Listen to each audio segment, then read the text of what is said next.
his medical. However, Betis sources questioned this version of events, before the Spanish club later released a formal statement saying, "Betis has retired its offer. Betis cannot afford a transfer fee, nor the amounts the player is supposed to receive." There are unverified suggestions one of the stumbling blocks relates to a payment to Antony around his outstanding wages on a United contract that runs to 2027. It is not known at this stage whether further talks will take place in an effort to resolve the situation, nor whether Betis would be willing to make a fresh bid. Although the English transfer window closes at 19:00 BST on Monday, in Spain it remains open until 22:59 BST the same day.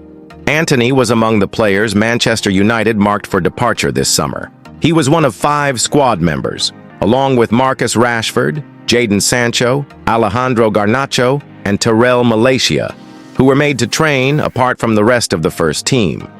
Under Ruben Amorim's reign, United have already sanctioned Rashford's loan switch to Barcelona, while Garnacho is on the verge of finalizing a 40 million transfer to Chelsea. This group of outcasts, nicknamed the Bomb Squad after being pushed out of the main setup, have even been restricted from using the Carrington facilities until Amorim and his senior players have left. Antony, who joined Real Betis on loan, in January managed 5 goals and 2 assists in 17 La Liga appearances. A full-time switch would likely close the book on what is regarded as one of United's most disappointing signings in recent history.